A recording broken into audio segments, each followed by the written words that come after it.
Hola y bienvenidos a un nuevo episodio. Hoy discutiremos sobre los discursos políticos. Esperemos que lo disfruten.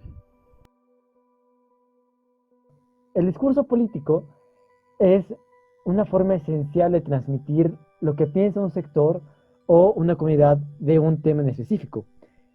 Por lo general, y por lo de siempre, el discurso político hace uso de muchas herramientas verbales, muchas herramientas de argumentación, pero todo se simplifica a dos: la retórica y la dialéctica.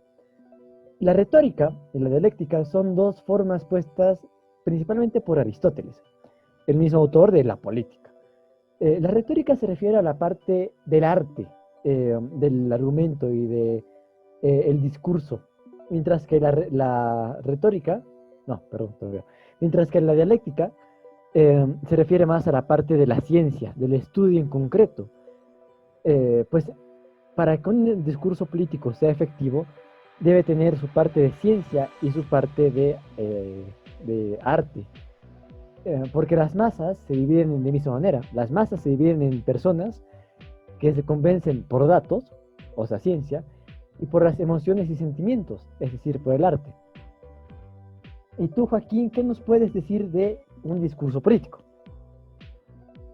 Bueno, el discurso político es algo que lo vemos desde hace tiempo, o sea, desde el inicio de la vida del ser humano, en realidad, desde que se crea una sociedad, ¿no? Porque desde que se crea una sociedad, primero se crea una estructura en esa sociedad y conforme va pasando el tiempo se empieza a crear la clase política, ¿no? Desde que empiezan a hacer esa clase política, se puede ver el discurso político, ¿no? Desde el hecho de que antes se decía, el discurso político redundaba en que el derecho divino es lo que les concedía, es lo que les permitía ser mandatarios, obviamente, ¿no? Y este discurso va progresando con el paso del tiempo, va evolucionando y va evolucionando y va evolucionando. Eh, Actualmente vemos un discurso político bastante polarizado, en realidad, Sí, sí. ¿no? El, ¿Qué es lo que más? para mí el discurso político, lo primero que busca, a partir de la Revolución Francesa en adelante, es hacer polos, ¿no? Los buenos y los malos, y en el Exactamente. medio es fuego, ¿no?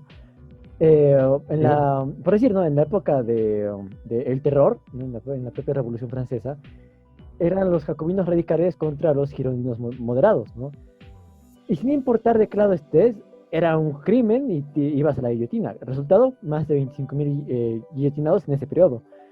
Pero, y eso no ha cambiado hasta hoy en día. Nietzsche decía que esa es una herencia de la modernidad, de sus inicios. uh-huh. El, el que ahora es el idealismo el que justifica los medios, ¿no? Y el idealismo no es algo tangible, es algo que se encuentra en el discurso político. Y ahí su importancia. Y Aristóteles, ya desde mucho antes, decía que el humano es un animal político de nacimiento y que su mismo instinto político es también un instinto ético. Y no hay ética sin política. Por lo tanto, es obligatorio casi que un discurso político te haga diferenciar entre algo bueno y algo malo. Oh, aquí yo tengo una opinión personal un poco distinta. Yo creo que para la política, eh, si bien necesitas una idea, que ahorita voy a tocar eso, una ideología, que para realmente hacer política tienes que saber distinguir entre la ética y la moral, tienes que saber hacer esa separación. A mí me gusta mucho la idea de Maquiavelo de que para ser político necesitas prescindir de la ética, de la moral, ¿no? Sin embargo, en lo que estoy de acuerdo es que para un discurso lo más importante siempre es la ideología, ¿no? Y polarizar, obviamente mediante esa ideología polariza. Ponemos un ejemplo. Tenemos a conservadores y a liberal, y a, hoy en día, a conservadores y a socialistas, ¿no ve? Ajá. El conservador, que actualmente podemos verlo bastante fuerte en la parte del oriente de nuestro país, siempre te va a hablar de una forma peyorativa hacia el otro lado, ¿no? Hacia lo que vendría a ser el socialismo, que lo hemos marcado bastante en esta parte de nuestro país, en La Paz y demás, en las áreas rurales en teoría, ¿no ven? Y por el contrario, el socialismo te va a hablar, es bien interesante para definir algo que está mal, la élite, ¿no? Y ese es un término que se ha El imperio acuñado yanqui. desde hace siglos. Sí, la élite, el imperio yanqui, y por el otro lado vas a escuchar el socialista vividor, una suerte de vagos y demás. Parásitos. Siempre vas a escuchar ese tipo de discursos. No, y esto todavía no llega al discurso político de un candidato, digamos, porque el candidato es más cuidadoso. Sin embargo, es un discurso político que ves en tu día a día con tus compañeros, con tus amigos. Cuando disiernes de una ideología, escuchas esos términos. Y ya cuando subes a la parte política, o sea, a la clase política, estos discursos se ven no necesariamente moderados por el contenido, sin embargo, las palabras que utilizan son mucho más elegantes, ¿no? Eso, Que eso, eso es eso, algo de la... eso es la retórica, ¿no? La retórica es la parte del arte, ¿no? De convencer, de enamorar con lo que dices. Y luego está la parte de la ciencia, la dialéctica, de decir, oye, mira, ya te enamoré, pero, mira, tienes que pagar mi cuenta, ¿no? Antes de entrar a todo lo que es la práctica y los candidatos, ¿no? La parte de política como tal, ¿no? En lo que vivimos diariamente, hablemos un poco de la teoría, ¿no? Cuidado. El, Me voy a referir a Aristóteles, ¿no? Porque es el primero que plantea como tal la política y su discurso. Aristóteles marca tres cosas esenciales en el discurso político, más allá de la dialéctica y la retórica. Marca que primero hay que identificar el tipo de argumento, ¿no? Si es un argumento que va a manipular la forma de actuar de las masas, o es un argumento que va a corregirlas, ¿no? Que en su esencia es diferente. No es que diga pueblo de Bolivia paguen impuestos, ¿no? A que diga pueblo de Bolivia es importante que paguemos los impuestos, ¿no? En una se está incluyendo el propio que del discurso, el político. La otra es una orden de un superior, ¿no? Es más como un monarca, ¿no? Intocable. Eh, Joaquín, necesito que tú me digas cuál es la parte de enamorar de un discurso. ¿Cuál es el efecto que tiene que un discurso, unas palabras te enamoren? ¿Por qué eso pasa? Mira, es complicado. Esta parte es complicada porque el término es, es, es bien ambiguo, en realidad. Esto que utilizas de enamorar no necesariamente puede ser hoy en día algo tan así. Porque en la antigüedad tratabas de hacer que una persona ame a tu partido y se sienta identificado y sea un militante activo. Pero ahora lo que se trata de hacer, o lo que podemos ver, es que se trata de convencer a un electorado de odiar al partido contrincante, ¿no? Y eso es algo peligroso. Sin embargo, lo importante de estos dos, ya sea para enamorar a las personas de tu partido o para hacer que estas personas odien al otro partido y por descarte voten por ti. Lo importante de esto es que tienes que lograr convencer a una persona o a un grupo de personas que tú eres la mejor opción. Ajá. Y ahí ¿No? Aristóteles dice que la clave para convencer, para persuadir, es el entimema. El entimema es un artilugio propio de la retórica, ¿no? Si fuéramos de ciencia, si estuviéramos hablando de la dialéctica, no diríamos entimema, diríamos razonamiento, porque la dialéctica es enfrentar a dos puntos, ¿no? Es decir, lo negro y lo blanco y su contraste.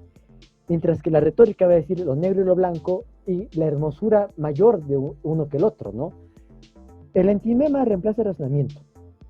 Y ahora, justo, perdón que te corto así, es porque aquí ya estamos entrando en la área del discurso, ¿no?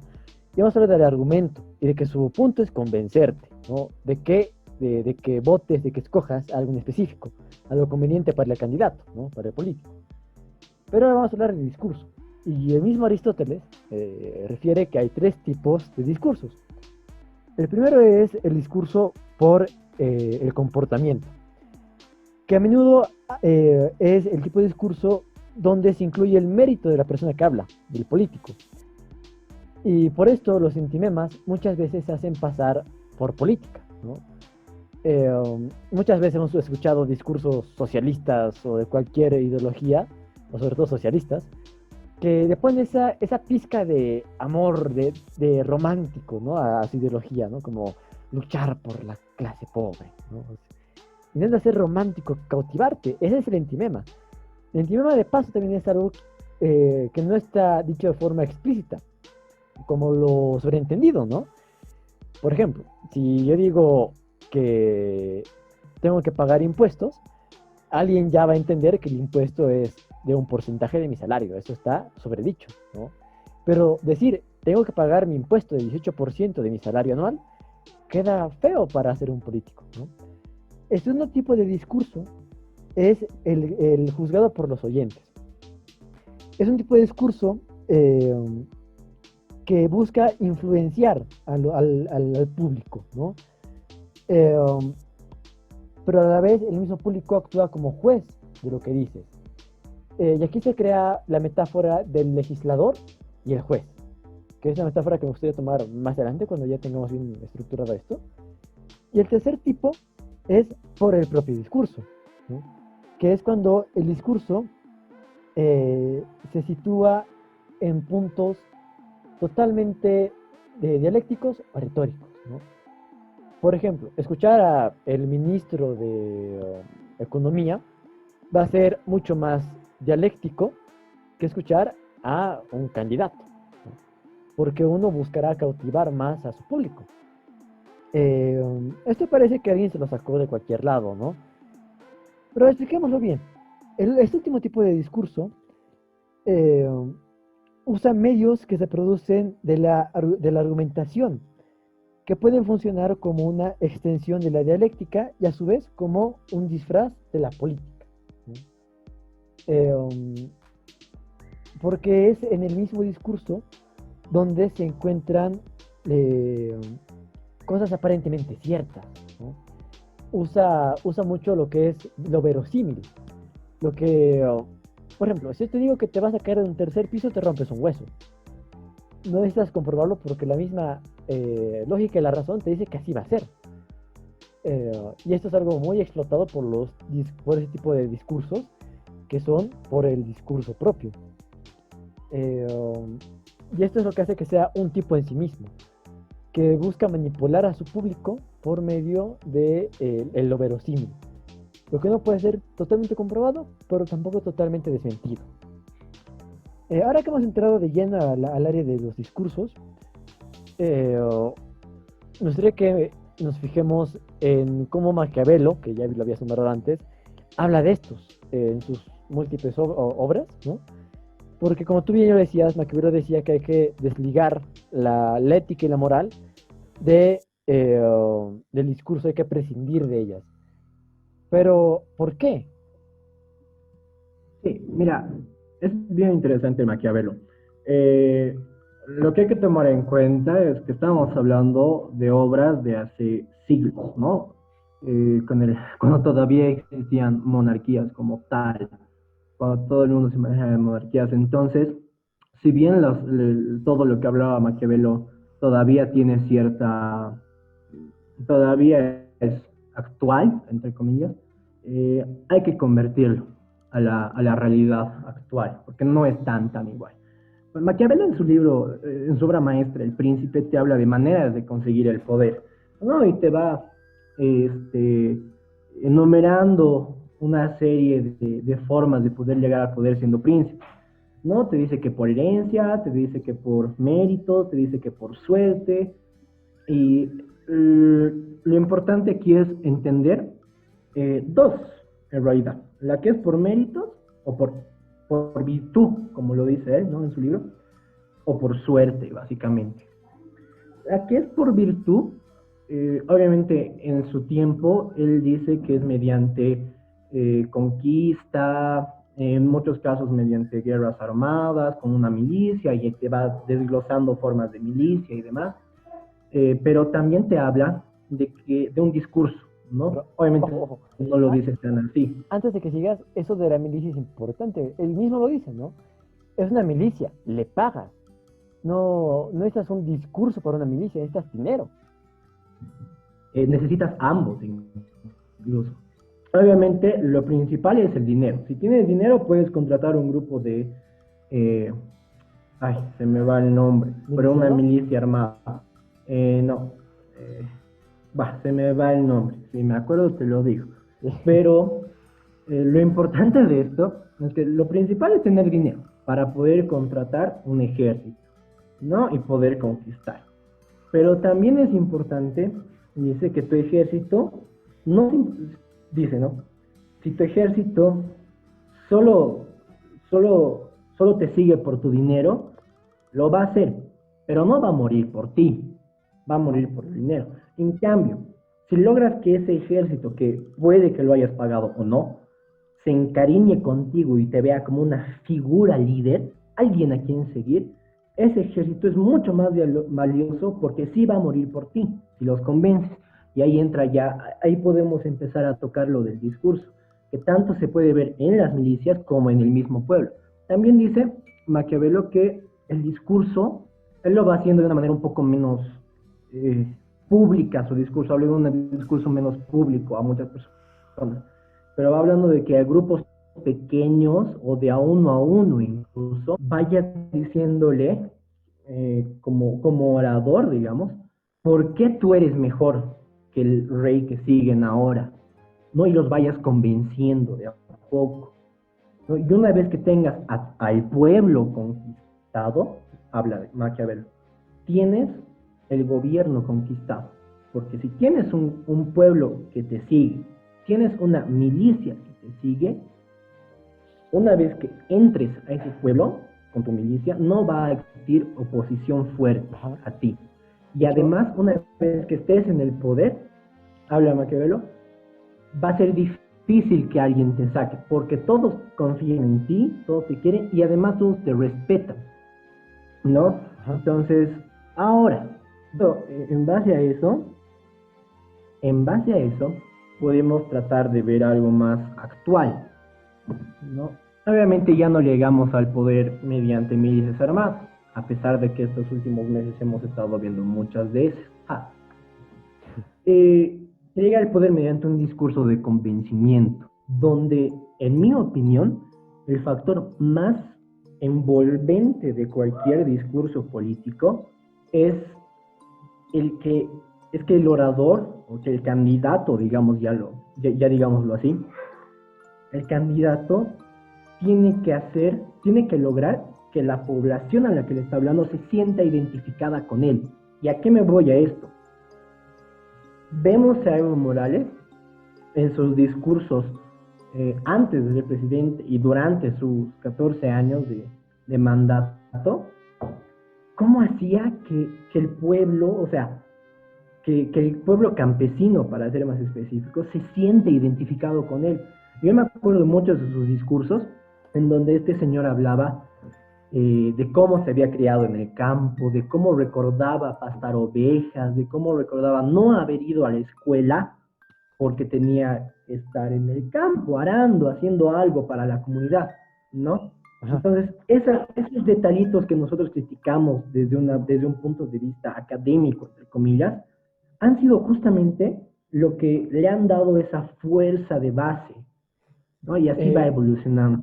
Justamente ahora que entramos a esto de los jueces, ¿no? Que es los oyentes del discurso, hay un complemento que es de F.C. Bartlett, que ha escrito los mejores libros de marketing político, según yo, en el cual dice que para que un grupo vote por ti, para que te sigan, tienen que haber dos cosas en el grupo.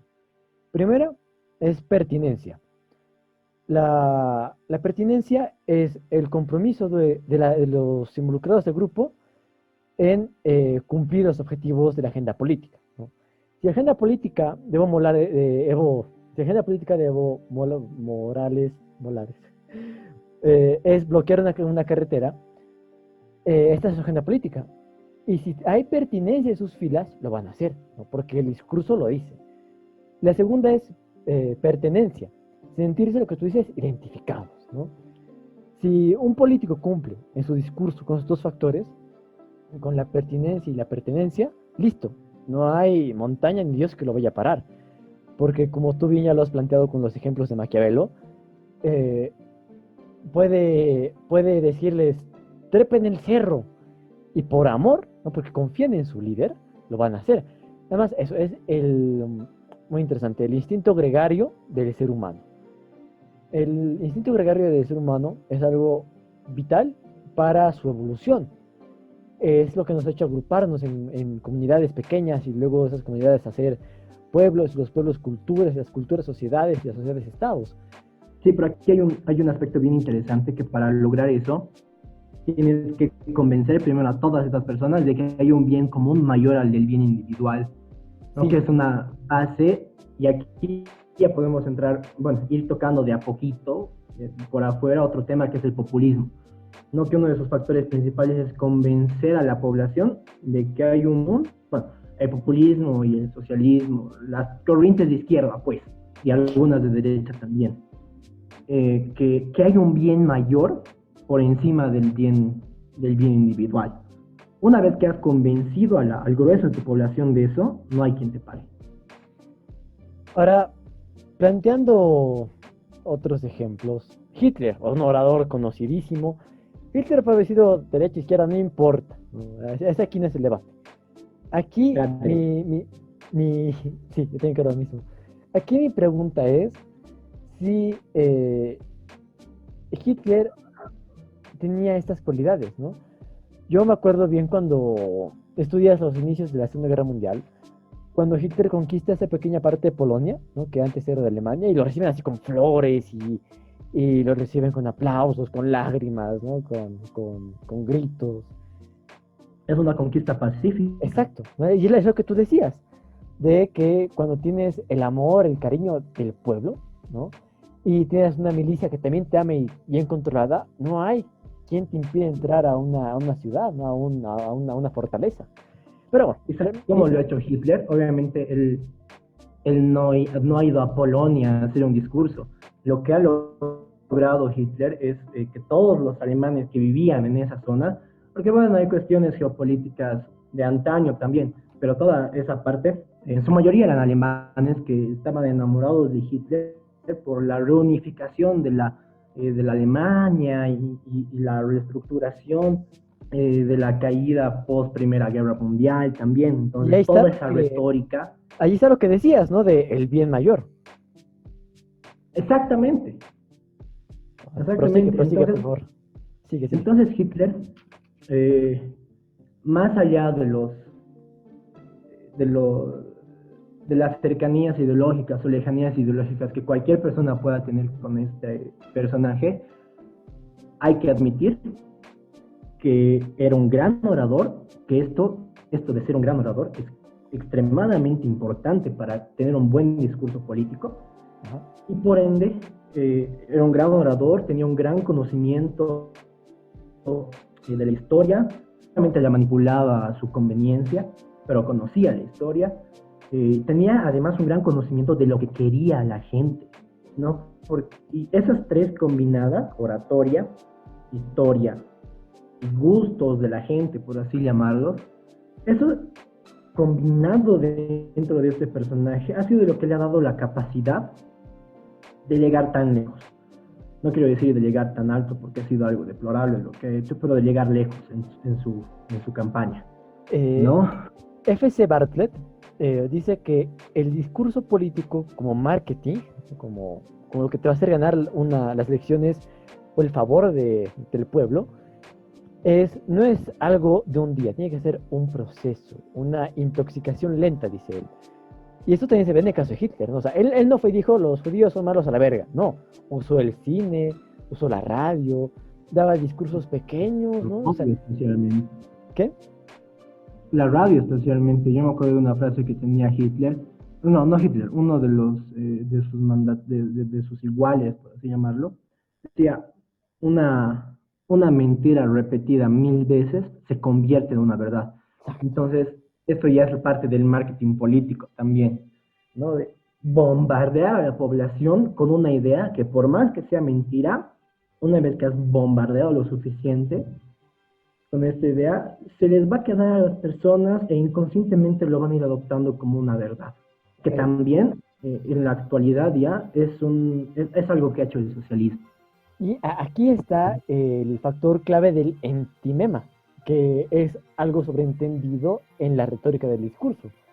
Porque cuando Hitler quería tener a la población bien adiestrada con que los judíos eran una especie inhumana y que había que erradicar, él no tenía que ya que ni decir judíos. Él solamente decía aquellos que no son hombres. Y a la población decía, judíos, ¿no? Esos, ¿no? Aquellos. Si somos un poquito analistas, la retórica es un poco más importante que la dialéctica, porque la gente quiere que la enamoren, dice Aristóteles, ¿no? La gente no quiere ejemplos, porque eso los induce a razonar, pero a razonar por inducción, ¿no? O sea, ¿por qué este ejemplo es así, no? Mientras que en el arte, en la retórica, no hay que razonar, hay que dar por coentendido, ¿no? O sea, darlo ya servido, ¿no? Por decir. Pasando a otros casos, a otros lados. Los discursos de Estados Unidos pro guerra, ¿no?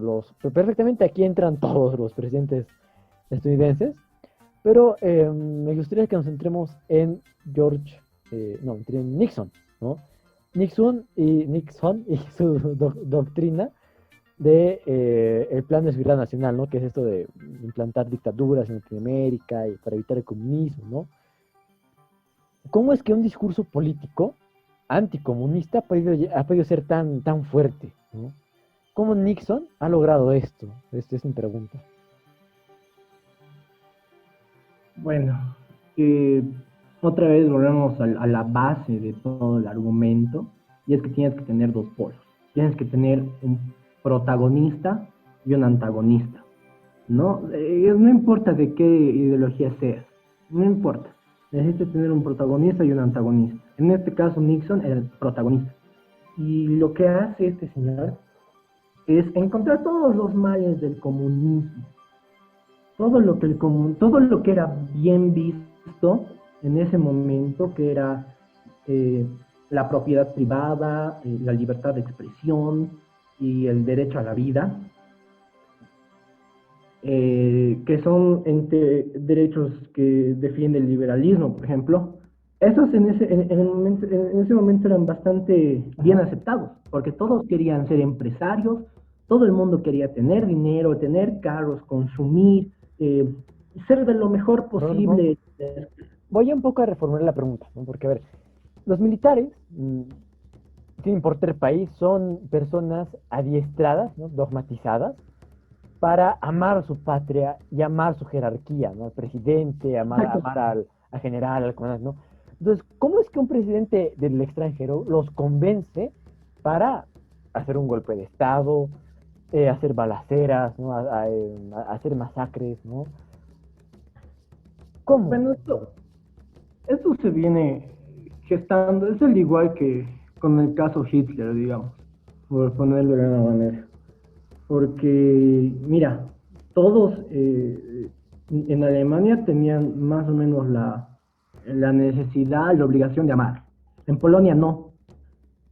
Pero se logra infiltrar esa ideología de una u otra manera. Entonces, lo que pasa también en el caso Nixon es que toda esa idea de que el comunismo, todos los males que ocasionaba el comunismo, se tienen que infiltrar de una u otra manera en las otras naciones. Mira, es complicado hablar de esto, a mi parecer, porque datos históricos completamente reales y fidedignos son difíciles de encontrar. Entonces, la mayor parte de las cosas que podemos decir en este caso me parece que son un poco más de suposición, Claro, es ¿no? Y, o hipotético. sea, hipotético, exactamente. O sea, lo que suponemos que ha pasado en base a la información que podemos acceder. Ajá. Y en base también otra vez a la historia, ¿no? Cómo se manejan situaciones anteriores y cómo más o menos se repiten en ciertos puntos de la historia y ahora en el presente también. Entonces, toda esta idea se va infiltrando de a poco.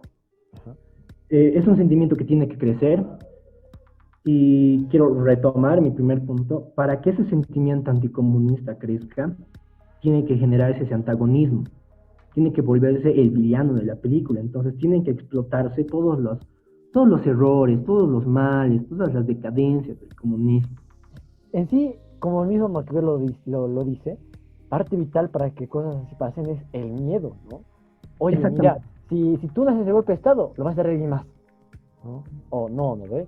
Si no matas a estos mineros, te van a matar a vos, ¿no? O no ve? Te van a meter a revolución comunista por todo lado y no vas a poder controlarlo, ¿no? El miedo, ¿no? Eh, Exactamente. E incluso no tanto el miedo, o sea, incluso el miedo se lo deja un poco de lado y se empieza a utilizar el terror, ¿no? El eso. miedo, exactamente, el miedo es un instinto natural del ser humano de preservación, ¿no? Yo le tengo miedo a saltar del quinto piso de un edificio porque me puedo morir, pero le tengo terror a los mineros, porque puede ser que me quieran matar con Claro, dinamitazos, por ejemplo. puede Y ser. realmente no es necesariamente lógico, es algo irracional ya el terror. Y esa Sí. es una medida que se utiliza mucho en ciertos discursos políticos cuando se ve, especialmente cuando se ve que el campo de acción que tienen es disminuido y tienen pocas oportunidades, ya sea o de mantenerse en el poder o de llegar al poder. Entonces se El, empieza a utilizar el terror, porque te empiezan a decir, el comunismo te va a quitar tu casa, el comunismo te va a quitar tus tierras, el comunismo no te va a permitir hablar, el comunismo te va a matar si no piensas como ellos. Entonces, y ese comunismo, esa palabra comunismo se va transformando a es, este grupo de personas, a estos obreros, estos mineros, estos campesinos que siguen el comunismo, entonces se va generando ese discurso del terror, de un hipotético, de un supuesto, no es necesariamente de un razonamiento lógico, sino se convierte en una acción netamente, eh, ¿cómo se dice esto? Eh, Ligada al terror, ¿Mm? ¿no? Sin necesidad de el- un... yo creo que el miedo, o sea, un poco también utilizando tus palabras, el miedo tiene algo de racional, ¿no? Es como, viene de un instinto de conservación, mientras que el terror es una manipulación de la razón, ¿no? Por ejemplo, tú Exacto. decías, no, le puedo tener miedo a saltar de un quinto piso, pero le tengo terror a la muerte, ¿no? Y sí, terror a la muerte la que hace que no salte, porque me puede dar miedo romperme una pierna o dos, pero podría estar vivo. Pero me da terror la muerte, es que mejor me va, pues, ¿no? Es como un dictador el terror, ¿no? Mientras que el miedo puede jugar con otros sentimientos, ¿no? Me da miedo meter mi dedo al enchufe, pero que se siente chistoso, ¿no? Me puede dar terror electrocutarme y nunca más meter mi dedo, ¿no? Eh, ahora, ya estamos viendo, ¿no? Como tanto en izquierda como en derecha, el discurso político se hace de la misma manera, ¿no? El discurso político se sirve del mismo plato, ¿no? Hacen uso de las mismas herramientas, la dialéctica, la retórica. Pero ahora, ¿cómo sería un discurso político ideal? No, no me acuerdo quién lo decía. Pero un discurso político debería ser con toda la verdad, dicen, ¿no? Que cuando un líder le habla a su pueblo, lo tiene que hacer con sinceridad, ¿no? Y sin ir lejos, en esta pandemia, Corea del Sur fue uno de los países más efectivos al mitigar la pandemia. ¿Por qué? Porque fueron sinceros, ¿no? Desde el inicio dijeron, ok, va a morir gente, no estamos listos, por favor tengan miedo y pánico porque no estamos preparados. En consecuencia, la gente fue muy prudente, ¿no? Dijeron, ok, ni el Estado nos salva, así que, bueno, ¿no? Eh, Sí, En ¿Cómo eso crees te tú doy que, toda la...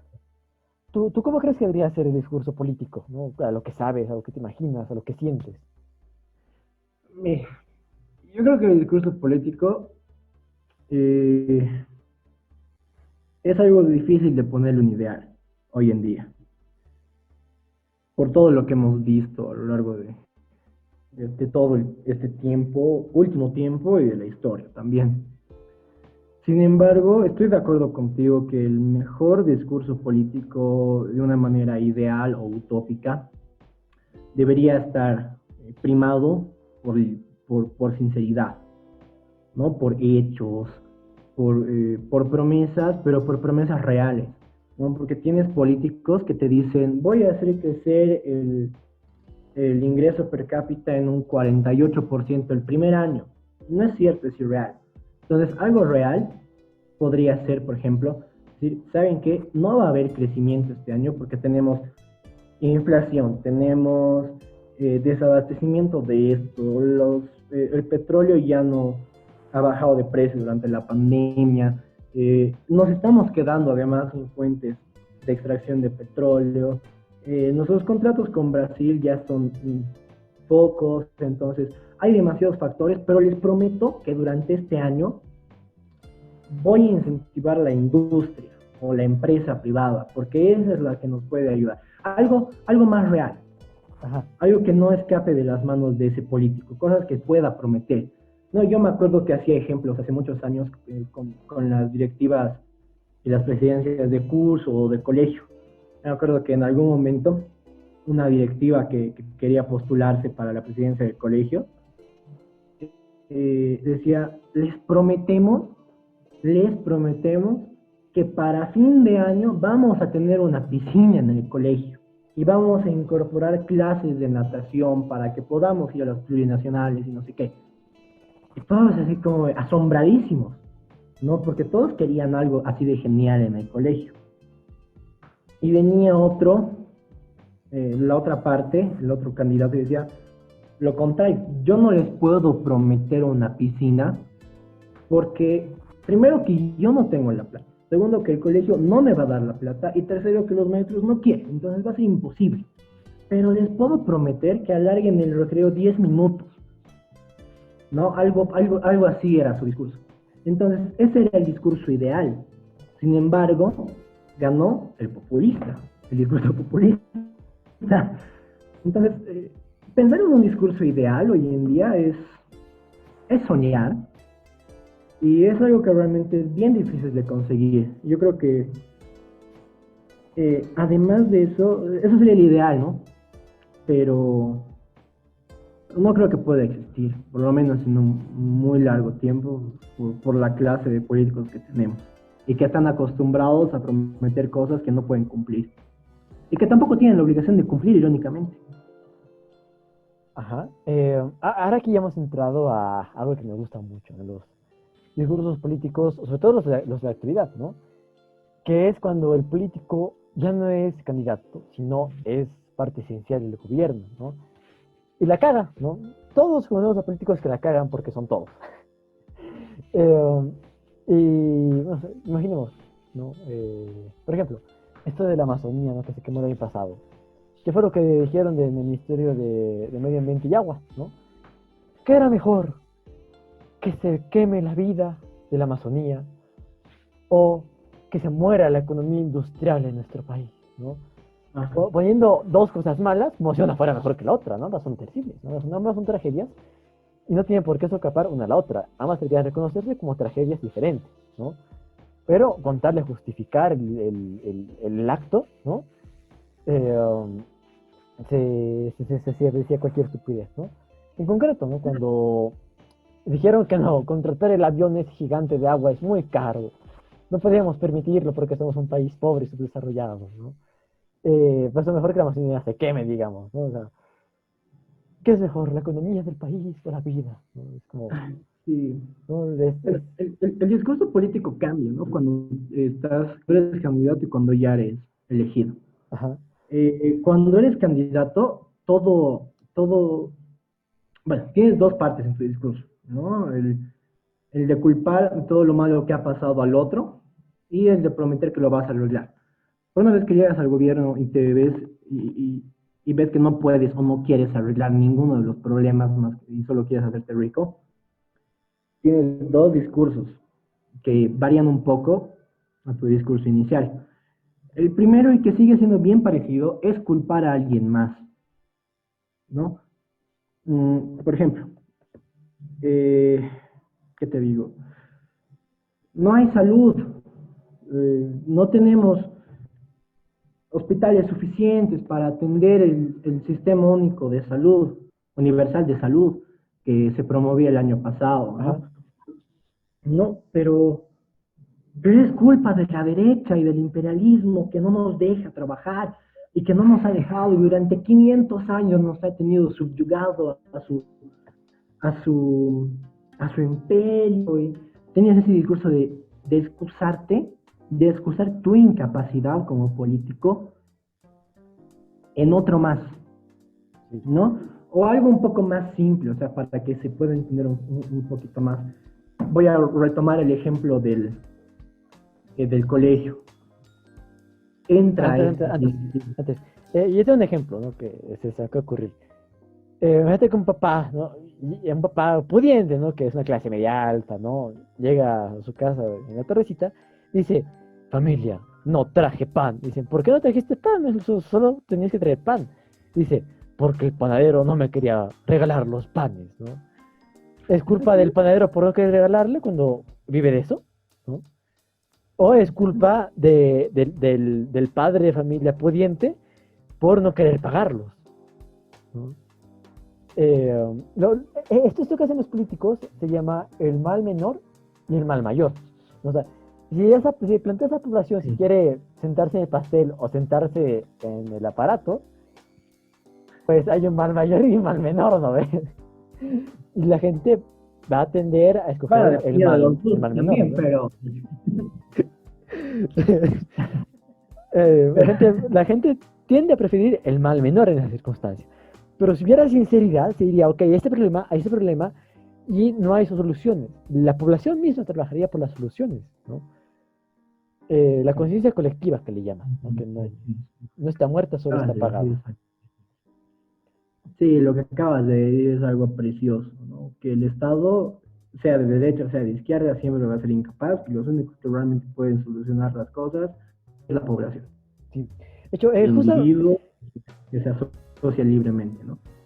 Pero, a ver, esto es algo interesante, porque el gobierno, en ese tipo de casos, nunca te ofrece el mal y una posible solución. Es como tú has dicho, lo único que te ofrece es el mal y el mal menor. Nada más.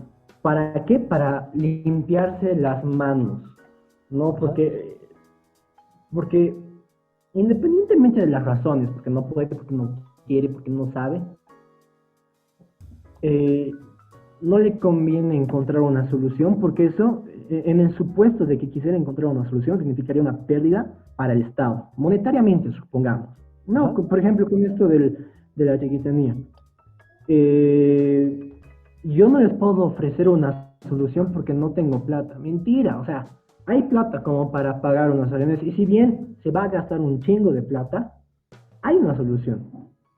No, se puede encontrar una solución, pero no les conviene, porque esas, valga la ironía, pero esa es su plata, ¿no ves? Plata del gobierno, plata que no quiere usar, plata que quiere usar para campaña, plata que quiere usar para otro tipo de proyectos que le puedan dar, para otro tipo de propósitos, ¿no? Entonces, por eso es que el gobierno nunca va realmente a ofrecerte una solución y se va a encerrar en darte el mal mayor y el mal menor. Nada más.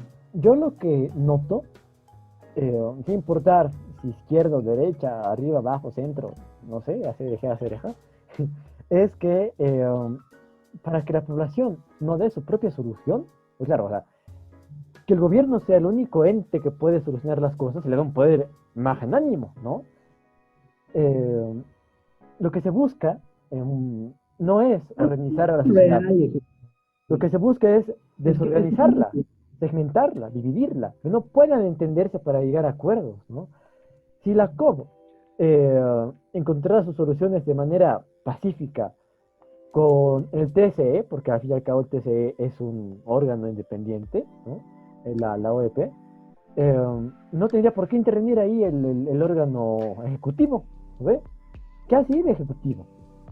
El, pero no, porque todo tiene que ser controlado por el gabinete, se mete, ¿no? Se mete, se desarticula.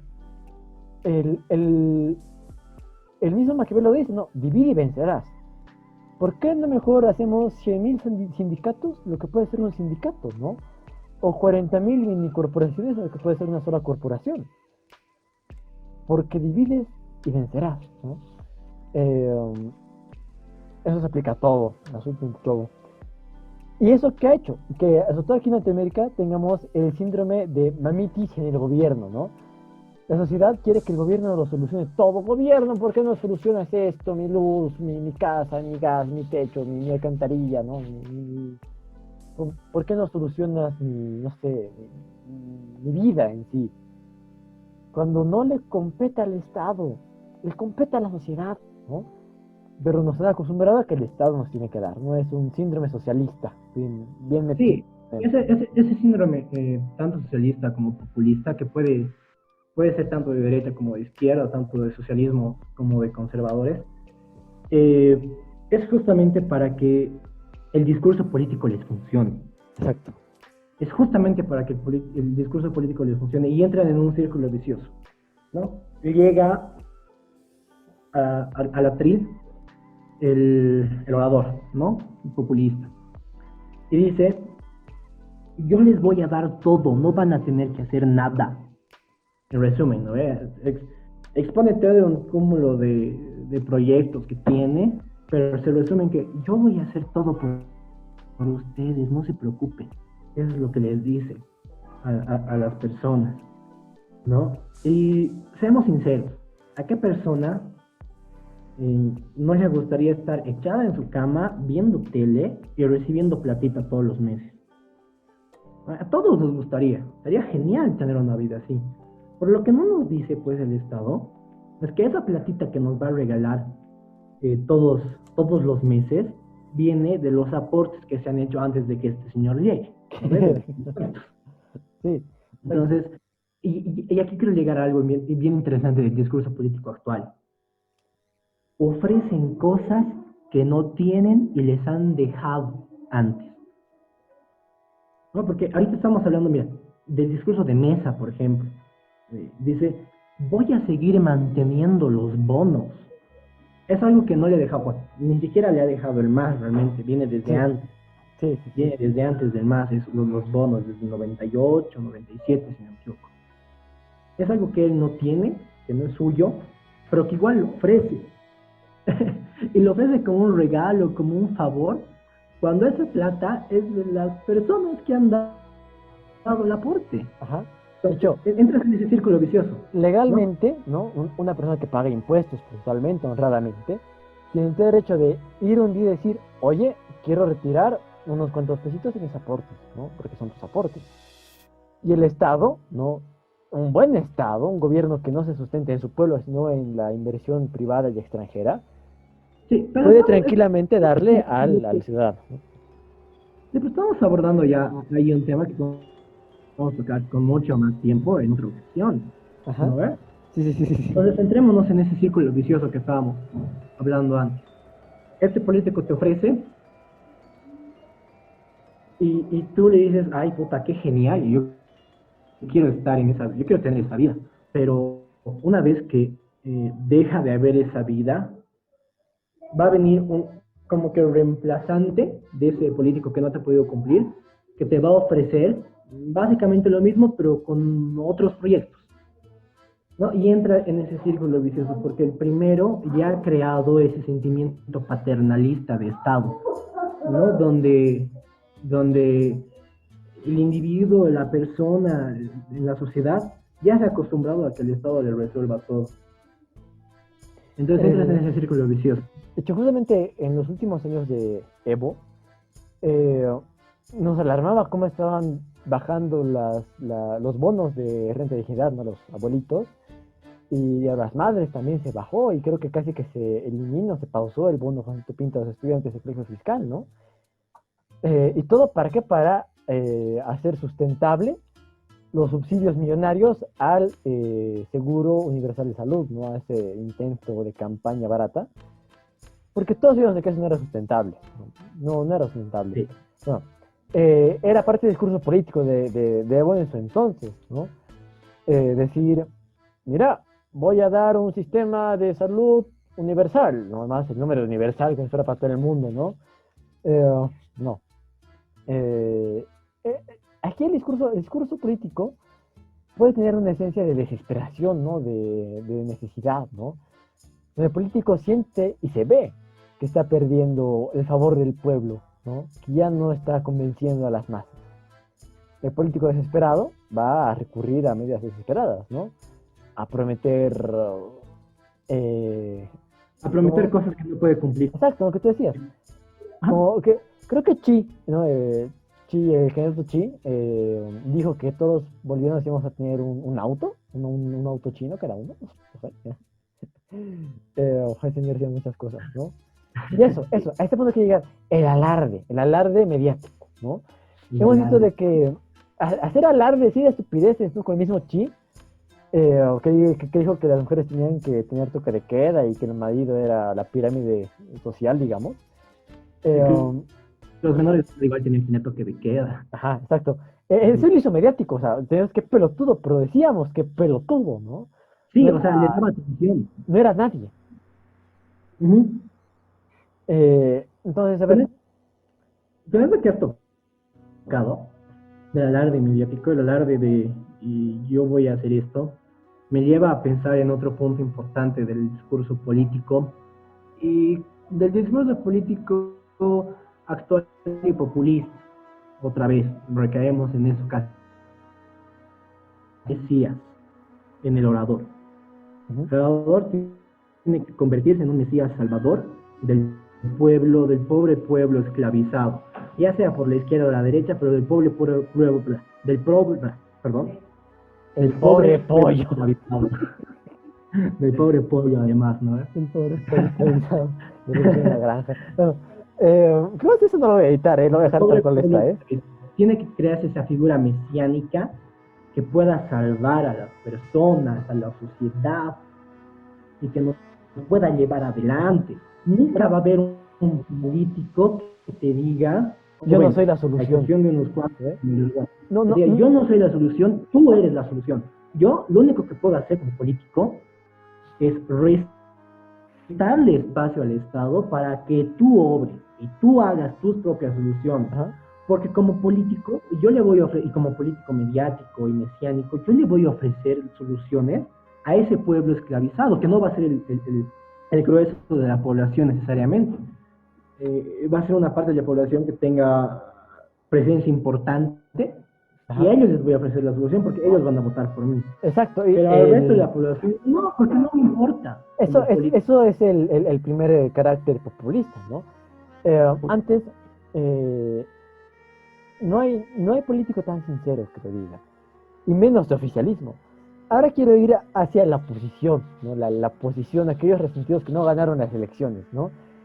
Su discurso político no va ya a prometer, ¿no? Va a dispersar, ¿no? A decir, es que esos han hecho fraude, no han hecho alianza, han hecho cosas feas y cochinas. El discurso de la oposición siempre va a herir, a lastimar, a ser lascivo y nocivo, ¿no? Por ejemplo, cuando Áñez salió como presidenta, ¿no? ¿Qué fue lo primero que el MAS y el Camacho y la oposición en sí hicieron mirar? Ese supuesto video, no por la presidenta, que bueno, no es, pero bueno, estaba haciendo. O, por ejemplo, que decía Carlos Mesa, ¿no? Que Áñez era es un títere del MAS y que no sé qué, que quería hacer elecciones ya mismo, igual que el MAS. Y poco a poco, con sus discursos de oposición, lascivos y nocivos, nos damos cuenta que partidos contrarios en discurso, en acción son totalmente iguales, ¿no? Es más, de decía, ¿no? Que Carlos Mesa, dictador, ¿no? El Octubre Negro, se ha escapado, ha renunciado, maricón, ¿no ve? Y después, cuando entra Ordóñez, ¿qué decía Carlos Mesa, ¿no? De su partido CC?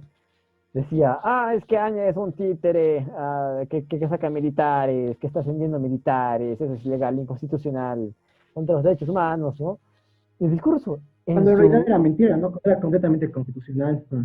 en su entimema es el mismo, ¿no? O sea, el sentimiento que busca generar en los jueces es el mismo, ¿no? De antipatía. Sí, sí, completamente de acuerdo en eso. Pues mira, nunca vas a encontrar un político que una vez, bueno, va a ser muy rara vez, que una vez que haya perdido una elección, te diga, qué bien, el pueblo ha decidido, muchas gracias por darme la oportunidad, me retiro calladito y felicidades al ganador. Creo que eso solo se ha visto recién se ha visto en un país latinoamericano, creo que en República Dominicana, que ha habido una transición de poder bastante tranquila. Si me estoy equivocando de país, perdón, me corrige, el que Creo que quiera sí, corregirme.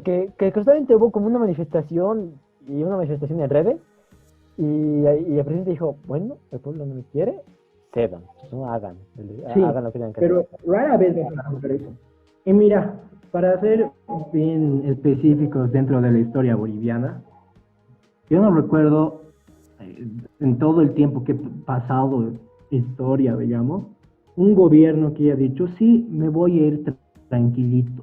Tenemos una inmensidad de ejemplos donde realmente ha sido sacar a la fuerza a los gobiernos, especialmente durante la época dictatorial de Bolivia, ¿no? Obvio. Entonces, el discurso político desde siempre ha sido, no, yo tengo que ser porque yo soy su única solución, Ajá. ¿no? Y por el otro lado decía, no, ese es un mentiroso, ese es un traidor, ese es un vendido, un vendepatria, un títere del imperialismo yanqui. Y por eso, Nunca hubo una el, aceptación. especificando un poco, cuando tú hablas sobre la época dictatorial, te refieres de la dictadura, ¿no? Del 64 al 82, ¿no? No. Entre Sí. esto está el generalísimo Banzer, ¿no? ¿Ve? Banzer Suárez, que fue dictador en el 71 para adelante, ¿no? Masacró, hizo un montón de cochinadas, discursos aterradores, ¿no? Pero da la casualidad que cuando se recupera la Después es democracia, elegido democráticamente. es elegido democráticamente, ¿no? No, qué pueblo que somos, ¿no? Pero Como para elegir democráticamente un dictador populista. Que valga la ironía. yo no creo que haya sido porque el pueblo no tiene memoria, yo creo que ha sido porque el pueblo es fácil de manipular. O sea, de Exactamente. por sí decirle pueblo ya es fácil de manipular, ¿no? El pueblo, no es pueblo, carajo, es una sociedad compleja. Sí, sí, estoy de acuerdo en eso. Pero mira, esto de que el pueblo sea fácil de manipular, cae otra vez en el vicio del populismo y de las mentiras Ajá. y de las promesas, porque una de las principales cosas que te va a prometer siempre un candidato es, voy a mejorar la educación, me voy a encargar de la educación, yo los voy a hacer educados, yo los voy a letrar, yo los voy a sacar de analfabetismo en su momento con el MNR, ¿no ve? Y su plan de educación en las escuelas Ajá. campesinas, La educación popular. de Y luego el educación MAS que falló, que y falló. y luego el MAS Pero con el Borizata y la ley 070, ¿no ve? sí, pero mira, esto es algo que lo que va a hacer cualquier gobierno, y es algo que yo siempre creo y siempre voy a creer, el gobierno no te quiere educado, nunca te va a querer educado. Entonces, irónicamente, siempre te va a ofrecer educación, para que mediante esa educación que el gobierno te ofrece, te mantenga tonto, te mantenga lo suficientemente tonto como para poder manipularte. Y sobre todo, adicto a los discursos, ¿no ve? Adicto a los discursos, ¿no? adicto a esa figura mesiánica. Exacto. Que No, te no, propone. pero es que ese candidato no habla como el presidente, no, ese no es, ¿no ve? Sí, y quiero ponerte un ejemplo, ¿no? Antes de que se nos vaya el tema, quiero ponerte un ejemplo bien interesante. tenemos a dos candidatos que saben manejar la retórica, que saben manejar el discurso político, Ajá. que cada que pueden utilizan la oportunidad para expresarse de la mejor manera que pueden. Arce y Mesa, ¿no? Que son los que están liderando las encuestas y en este nuevo calendario electoral. Que tienen propuestas pésimas, tienen un plan de gobierno horrible, tienen ideas prehistóricas, ambos candidatos. Ajá. Y después tienes un candidato como Tuto Quiroga, que no es para nada un orador, un buen orador actualmente, pese a que ya ha sido presidente hace muchos años, ¿no? Ajá. Tiene, que tiene buenas ideas, tiene buenas, o sea, no son las mejores, Ajá. no son buenas, excelentes y que wow, pero son las mejores dentro de los programas electorales. ¿No? Que tiene 3% de apoyo, tienen solo el 3%. Es que Entonces, te das cuenta cómo el pueblo, y aquí te das cuenta cómo al pueblo le gusta más que le hablen bonito, que le ofrezcan cosas que valgan la pena. Eso va muy de la mano con, uno, la disminución de los textos académicos y de calidad académica. Segundo, la disminución de competencia política. Y tercero, que la población no quiere leer, quiere haber leído, ¿no? Quieren sentirse especialistas sin especializarse, sin estudiar, ¿no? Y eso que ha hecho, ¿no? De que confiemos más en lo que dicen, porque es más fácil oír que reflexionar, ¿no? O sea, que decíamos, para el discurso político no buscan que razones, buscas que te enamores, ¿no? Porque el amor no se sujeta a la razón, se sujeta al sentimiento. Sí. Sí. Te doy la razón completa aquí. Y por eso Áñez se está perdiendo, porque, ok, puede ser que tenga gente que la ama y que la quiere por dar bonos, ¿no? Porque, bueno, bonos. Pero no va a ganar porque no maneja bien el discurso político. No aparece en cámaras como lo hacía el Evo. No aparece gritando los cuatro vientos como lo hacía Mesa, ¿no? No aparece prometiendo mejores futuros como lo hace Arce, ¿no? Sí, exactamente. Áñez por eso se va a hundir. Con todo respeto, yo creo que aquí que es bueno que aclaremos que no tenemos cuartel, nadie nos paga. Ojalá nos pagaran porque somos pobres, ¿no? Pero lo hacemos por amor al arte. Sí. Bueno, entonces, si hablamos mal de alguien es porque se merece que hablemos más. Vamos a todos parejos. Los bolivianos y en general latinoamericanos se merecen que se hablen mal de ellos, excepto uno que otrito, ¿no? Pero en general todos se lo merecen. Como decía mi abuelita, el chicote no es racista, ¿no? Hay que chicotear a todos por igual. Amén. Bueno, amén.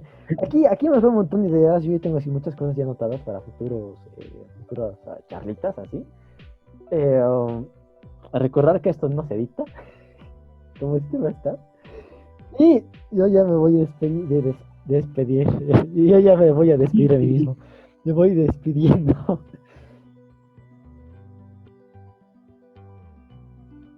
Tú, Joaquín, ¿qué algo más que decir? Bueno, yo creo que la clase política es deplorable aquí en la China, y que se sepa que yo estudio ciencias políticas, entonces sí, también me odio a veces. Así que seamos críticos. Si alguien nos está escuchando, puta, seamos críticos con todos. Nunca, y el consejito que les quiero dejar, puta, no vayamos con el mal menor. Puta, buscaremos algo bueno, buscaremos una solución, buscaremos a alguien que nos diga, carajo, yo no soy capaz, pero lo que voy a ofrecerles es que ustedes se lleven adelante, porque seamos sinceros, los únicos que nos sacamos adelante somos nosotros. El político... ¡Qué progre! No, mentira. El político... No, viejo, es que el político nunca nos va a sacar adelante. Jamás. Ni de derecha ni de izquierda. Ni siquiera los políticos liberales nos van a poder sacar adelante solitos. Los únicos que podemos sacarnos adelante somos nosotros, con la asociación privada, con nuestras empresas, con nuestro esfuerzo, con nuestro trabajo. Y quiero recalcar que el apoyar a la empresa privada no significa que estoy a favor de los gigantes monopolios, ¿no? Que esa es otra cosa que repudio. ¿no? Y las empresas privadas son desde las pymes hasta las grandes. Eso. Gracias por escucharnos. Esperamos que lo hayan disfrutado. Hasta la próxima semana.